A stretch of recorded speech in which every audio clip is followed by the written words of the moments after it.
नमस्कार मित्रांनो, कल्पना करा तुमच्या घरात कितीही पैसा आला तरी तो टिकत नाही. कामे होत होत अडकतात. मनात चिंता असते आणि अनेकदा वाटते की एवढी मेहनत करूनही अपेक्षित फळ का मिळत नाही. मित्रांनो, आपल्या सनातन धर्मात काही असे पवित्र दिवस सांगितले आहेत ज्या दिवशी केलेली भक्ती, दान आणि सेवा विशेष पुण्यदायी मानली जाते. आणि अशाच दिवसापैकी एक आहे 25 जून 2026ची निर्जला एकादशी. धार्मिक मान्यतेनुसार या दिवशी भगवान विष्णूची पूजा, तुळशी सेवा आणि दानधर्म, गोसेवा यांना विशेष महत्त्व आहे. आज मी तुम्हाला असा एका साध्या पण अत्यंत लोकप्रिय धार्मिक उपाय सांगणार आहे जो अनेक भक्त श्रद्धेने करतात. निर्जला एकादशीच्या दिवशी गाईला गूळ आणि पोळी खाऊ घालण्याचा उपाय. हा उपाय कसा करायचा, कधी करायचा, यामागील धार्मिक महत्त्व काय आहे आणि गोमाताची सेवा इतकी पुण्यदायी का मानली जाते, हे सर्व आपण आजच्या व्हिडिओमध्ये सविस्तर जाणून घेणार आहोत.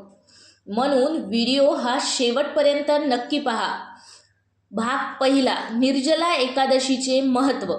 मित्रांनो, वर्षभरात 24 एकादशी येतात, परंतु निर्जला एकादशीला विशेष स्थान दिले गेले आहे. महाभारतातील भीमसेनाचे कथा एका एकादशीशी जोडली जाते. असे सांगितले जाते की निर्जला एकादशीचे व्रत केल्याने सर्व एकादशीचे पुण्य प्राप्त होते. या दिवशी भगवान विष्णूची भक्ती, नामस्मरण आणि दानधर्म यांना विशेष महत्त्व दिले जाते. आता भाग दुसरा, म्हणजेच गोमाताचे धार्मिक महत्त्व. सनातन धर्मात गायीला गोमाता म्हटले जाते. अनेक धार्मिक ग्रंथामध्ये गोसेवेचे महत्त्व सांगितले आहे. गाय ही केवळ प्राणी नसून करुणा, सेवा आणि पालनपोषणाचे प्रतीक मानली जाते. अनेक भक्त गायीला अन्न देणे पुण्यकर्म मानतात. गोसेवा केल्याने मनात दयाभाव आणि सेवाभाव निर्माण होतो. नंबर 3 म्हणजे गायीला कोणती वस्तू खाऊ घालावी.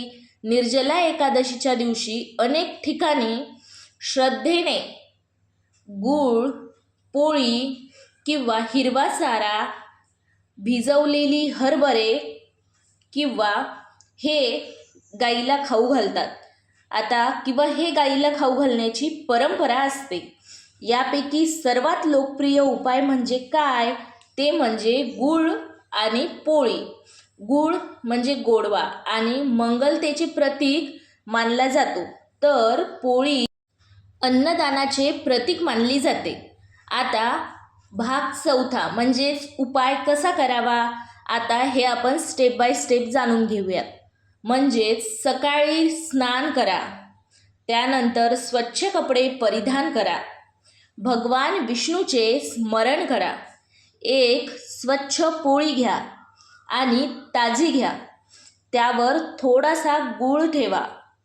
नंबर 6 म्हणजे गाईला प्रेमाने अर्पण करा. मनात प्रार्थना करा, हे श्रीहरी, माझ्या कुटुंबाला सुख, आरोग्य, समृद्धी द्या. त्यानंतर आता आपण जाणून घेणार आहोत दानाचे महत्त्व. निर्जला एकादशीला पाण्याचे दान, फळांचे दान आणि अन्नदान, गरजूंना मदत हे सर्व पुण्यकारक मानले जाते.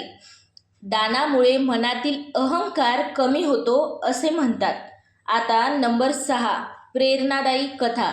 आता आपण एकादशीबद्दल एक कथा जाणून घेऊयात. एका गावात एक गरीब शेतकरी राहत होता.